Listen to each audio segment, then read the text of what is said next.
مشاور تغذیه از دبی امروز همراه ماست تا چند وعده غذایی مناسب برای مشارکت آشپزی با کودکان به ما معرفی کنند. درود بر شما. خیلی خوش اومدی جوانه. سلام سرزین و شاهوی عزیز، خیلی خوشحالم که دوباره مهمون برنامه هستم و سلام به همه بیننده های عزیز. ما هم خوشحالیم. جوانه جان به ما بگو که چه وعده هایی و چه نوع غذای مناسبه برای مشارکت فرزند و خانواده تو آشپزی؟ بله، من امروز اومدم با 3 دستور غذایی مختلف که یکیش صبحانه است، یکیش میانبنده و یکی هم غذای اصلی که غذاهایی هستن که هم راحت هستن هم ایمن هستن برای اینکه بچه‌ها بتونن با شما مشارکت داشته باشن، چون این مشارکت همونطوری که شما گفتین خیلی تاثیرات مثبتی داره، باعث میشه که بچه‌ها حس استقلال بکنن، همینطور اینکه با مزه‌های مختلف آشنا بشن، مثل همین کوبی که دیدین که قبل از اینکه هر چیزی رو اول خودش میخوره و این باعث خوش‌غذایی بچه‌ها میشه و همینطوری که وقتی پروسه رو میبینن که چه جوری درست شده، اون قدردانی هم که توی اون ویدیو بود انجام میدن، چون میدونن که یه زحمتی کشیده میشه برای این غذا درست کردن.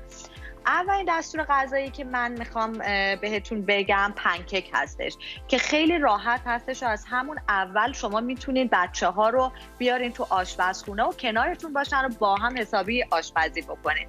پنکیک ما شما هم میتونید به عنوان صبحونه استفاده کنین، هم به عنوان میان بعده. بچه‌ها خیلی دوست دارن اینو جوانه پنکیک رو. بله، پنکیک رو شما میتونید انقدر نوآوری‌های مختلف توش بکنین، چون واقعا جزو غذای خیلی مورد علاقه بچه‌ها هست، بزرگا هم میتونن در کنارشون بخورن. من دیگه نمی‌خواستم زیاد بگم که بزرگام خیلی دوست دارن، ولی آره بزرگام خیلی دوست دارن. بله دیگه خانواده همه با هم درست می‌کنن، همه با هم سر میز میشینن و میخورن، لذت میبرن. پنکیک امروز ما پنکیک موز و شکلات هستش که ما به 1 عدد موز نیاز داریم که اینجا شما قشنگ میتونید به بچه‌ها بگین که کمکتون بکنن موزا رو تیکه تیکه بکنن. بعد به 2 عدد تخم مرغ نیاز داریم که بازم تو شکستن تخم مرغ میتونین از بچه‌ها کمک بگیرید. بعد 1 دونه کاپ آرد سفید و 1 کاپ هم جوی 2 سرپرک که همون اوتمیل هستش اضافه میکنیم. این پنکیک تو شیر نداره و برای بچه‌هایی که آلرژی به پروتئین گاوی دارن یا لاکتوز اینتالرنس دارن، مشکلات با لاکتوز دارن، خیلی مناسب هستش. یه ذره عسل میریزیم که حتما من توصیه میکنم که از شیرین کننده های طبیعی مثل میوه و عسل و میپل سیرپ استفاده بشه تا شکر، چون خیلی سالم تر هست برای بچه‌ها.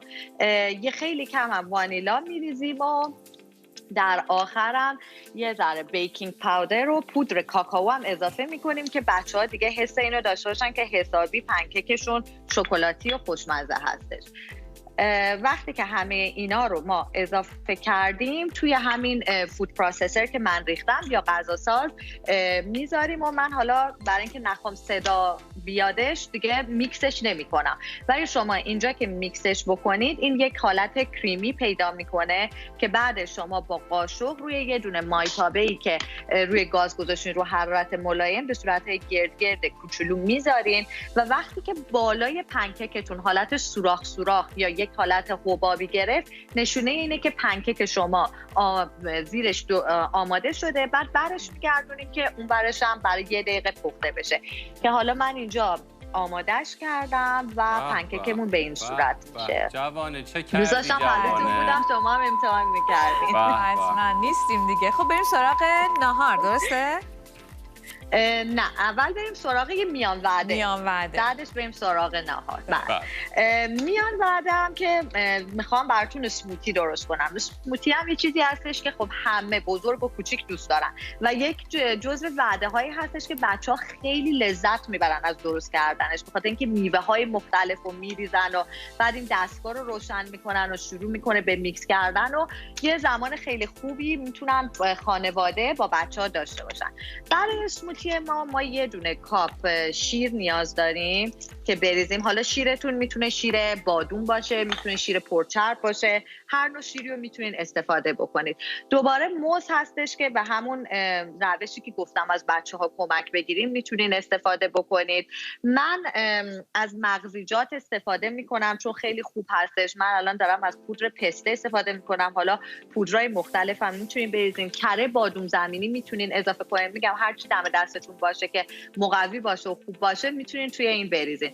و میوه های یخ زده، من الان فروزن بری دارم، ولی الان که فصل تابستونه میوه های خیلی خوبی هستش مثل هلو، مثل انبه که شما اینا رو میتونید فریز بکنید و بریزین تو اسموتی که هم اسموتیتون یه حالت کریمی پیدا میکنه چون یخ زده هستن و هم این که خنک و خوشمزه میشه برای تابستون. یه جوری میشه از بچه‌ها پرسید دیگه، هر چی اونا دوست دارن همونو بریزن تو اسموتی. هر چی دوست دارن و بله شما میریزین اون تو. بعضی اوقات هم مامانات میوه هایی که بچه‌ها نمیخورن و یواشکی میریزن تو این اسموتی‌ها که بچه‌ها بخورن. اینم یه راه حل خوبیه. اینو بچه‌ها نشنون، مادرها بشنون. آره. بعد دیگه اسموتی رو به این شکل میاد. حالا چون من چیز ریختم، بلوبری ریختم، بنفش شده که میتونین بگین مثلا با اسموتی بنفش برای اسموتی رنگ بذارین. حالا دیگه هر رنگ، اگه توت فرنگی استفاده کنید که به صورتش صورتی هستش و بچه‌ها هم خیلی خوششون میاد و دوست دارن. خیلی عالی.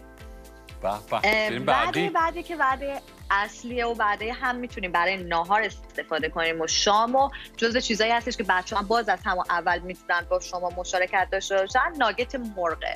ناگت مرغ رو من توصیه میکنم که حتما تو خونه درست بکنین، چون ناگت های بیرون که فریز شده هستن اصلا زیاد هم سالم نیستن و توی پروسش با بچه‌ها انجام بدین خیلی هم جالب و فان میشه.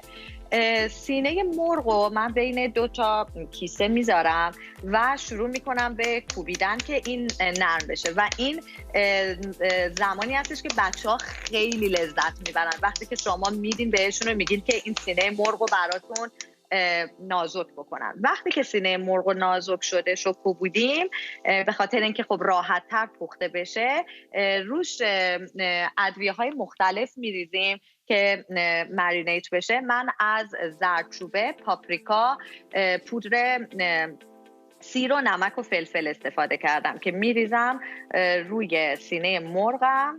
بله. که باز اینجا بچه‌ها خیلی خوششون میاد از این کارا بکنن. و توی یک ظرف دیگه من آرد سفید رو با ادویه قاطی کردم و برای آرد سوخاریش این خیلی چیز جالبیه، از کورن فلکس استفاده کردم. یعنی کورن فلکس رو من کوبیدم که بچه‌ها میکوبونن، بعد چون کورن فلکس هست براشون خیلی جالب هستش که رو مرغشون باشه. بعد یه ذره پنیر پارمزان و آرد سوخاری اضافه کردم و در آخرم که یه دونه تخم مرغ داریم که این تخم مرغمون هم زده شده هستش. کاری که شما میکنین این مرغ رو به صورت‌های باریک میتونید ببرید. بچه‌ها از دیپین کردن خیلی خوششون میاد، از اینکه یه چیزی رو هی بزنن. دیدین مثلا سیب زمینی رو تو سس میزنن و اینا خیلی خوششون میاد. میتونید آماده شدهش اگه به ما نشون بدی چون وقتمون خیلی کمه ببینیم چه آره. این آماده شدهش هستش که اینجا هستش که دیگه در کنارش میتونید سبزیجات و سیب زمینی و چیزای مختلف هم بذارین و حسابی لذت ببرین. مرسی. بسیار متشکریم از شما جوانه عزیز، وقتتون بخیر باشه. مرسی، ممنون. خدا نگهدار.